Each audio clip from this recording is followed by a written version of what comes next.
We got a thermostat and the screen is dead on the thermostat. I put it on fan. You can hear the fan come on, so I know we still have power to the unit. It's probably just a dead screen. This is a pretty old thermostat.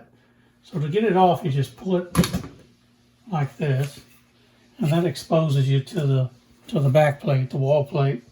Okay, I have a little AC meter. Let's see if we can, most of these units have 24 volts on them. So if I measure between the red, which is the power, and the ground, I'm reading 26.9, so 27 volts. So the voltage can range from 24 to 28 easily.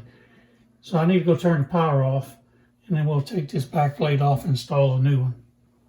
To shut the power off, you need to shut off the breaker that supplies the 110 volts to the furnace. And we'll do that here in a minute.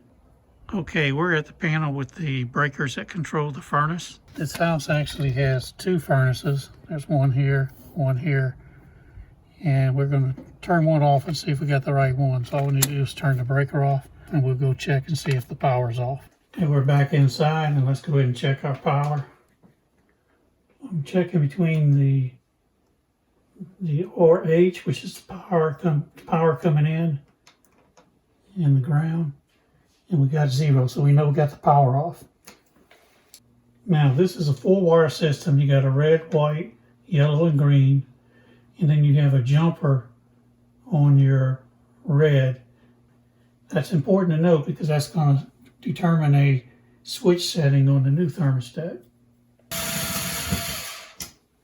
Now we're just going to take this whole faceplate off and disconnect all the wires.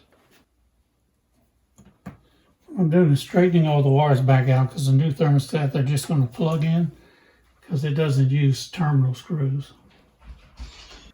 Get the old thermostat out. Ready to mount the new wall plate for the new thermostat. Okay, we're going to install the Honeywell T3 programmable thermostat. It's a model RTH 6360D. So this is the back plate for the new thermostat. I'll put all our wires through the middle. And then we're going to mount it here. We're going to mount the top one. I'm going to try to get as level as I can, then we're going to mount the other two. And these two are adjustable so we can put a level on here and get it completely level. Okay, and that's perfect right there. I'm not going to waste your time watching me land the wires. Push in the little lever next to the hole where you want to stick the wire in, just stick it in and then let it go, and it holds the wire in place. I've landed a yellow on the yellow terminal, which operates the outdoor AC compressor, a green on the green terminal, which operates the indoor fan, a white on the W terminal, which operates the heater in the furnace, red on the red terminal, which powers the thermostat, plus allows the thermostat to put 24 volts AC on each one of these other wires when it's calling for either heater, cooling, or the fan to come on. Again, in a 4-wire system, the one wire you're missing is the blue wire that goes on the common. All the common does, again, is provide a return path back to the control board. So when the AC power coming off the red powers up the thermostat, it allows a path back to the control board for that AC.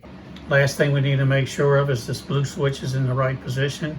Since we only have one red wire coming in, the switch goes into the up position where it is now. If you had two red wires coming in, you'd have one wire landed on R, one on RC, and the switch would be in the down position. Okay, we got batteries in the system.